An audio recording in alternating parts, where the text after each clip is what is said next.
Before the Indian Army can think about leaving Bangladesh, 93,000 Pakistani prisoners of war will have to be transported to India. 25,000 of them are here in the Dhaka cantonment getting ready to leave, guarded from possible Bengali vengeance by the men with whom less than a fortnight ago they were at war. The Indian Army's Chief of Staff, General Sam Manekshaw, who's been paying a two-day visit to his troops in Dhaka, says that at the moment some 3,000 prisoners of war a day are being taken out of the country. He hoped that by the beginning of next month the daily average would be 10,000 and that in any case by the 15th of January all of them would be in Indian prisoner of war camps. By that date too, the General said, he would have reduced Indian armed forces here by 25,000. But they still can't all go home.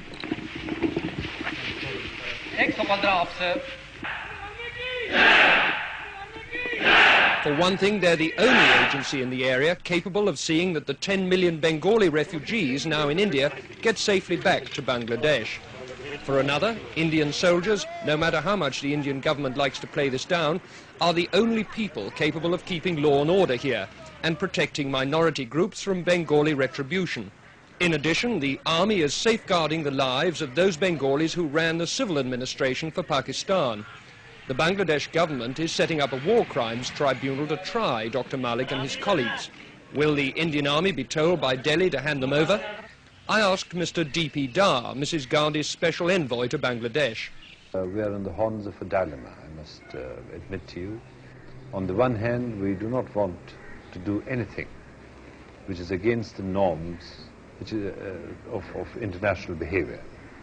Nor do we want to do anything, on the other hand, which would even remotely impinge on the sovereign rights of the Bangladesh government and Bangladesh state. What does that mean in practice? Are you going to hand people over to a war crimes tribunal or not? That means, for the time being, that the position is being legally examined. As any victorious army would be, Indian armed forces are now deeply involved for the foreseeable future in the way this new country is going to develop. Richard Lindley, News at 10, Dhaka. The train is on its way to the river port of Naranganj, a dozen miles away. The operation began long before dawn. At the cantonment siding, Brigadier H.S. Clare supervised the loading of the train. Like all Indian commanders, he'll be glad when these POWs have all been safely moved across the border.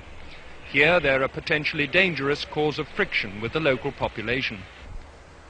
The train was well guarded by Indian soldiers in case of any hostile demonstration by Bengalis. What's the attitude of these people on this train? Are they glad to go or what? No, they're happy to get away from here. Certainly. I'm quite sure that they won't have any hostile attitude when they go to India. Whereas in this place they can't get out at all. Are you worried about any demonstrations on the way to the boat? No, I'm not, because I think we've taken sufficient precautions to make sure that nothing happens. At Naranganj, a Pakistani naval commander organized the embarkation. All commanders of the groups, report to me immediately here. Apart from their military kit, the men took nothing with them but food and cooking equipment. The railway line ran right onto the dockside, sparing them the humiliation of a jeering Bengali crowd. Even so, a small group on the roof of a harbour building broke into jubilant shouts as the prisoners trudged down the quayside. At every step there were Indian soldiers to protect them had it proved necessary. Bengalis are not best pleased to see their enemies go home apparently scot-free. But there's a long way to go before these men can expect repatriation. First, the 36-hour boat trip through the river system to Khulna, then a long journey across the border into West Bengal by train and on to the prisoner of war camps on the Ranchi Plateau in Bihar. With the men go their families and the civilian employees of the Pakistan Army. But there's no indication yet that other West Pakistani civilians, like the police chief or even the staff of Pakistan International Airways, are going to be moved. For the moment, the emphasis is on getting the soldiers out before their presence here causes trouble. And because many are still being brought into Dhaka from outlying areas, there are now 33,000 people to be shipped down the river.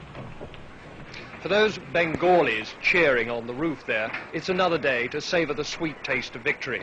For these prisoners of war, the bitterness of defeat. What lies ahead of these men is nothing but a tedious journey and the boredom of prison camp routine. But at least now they've begun that long journey home. Richard Lindley, News at 10, Narranganj.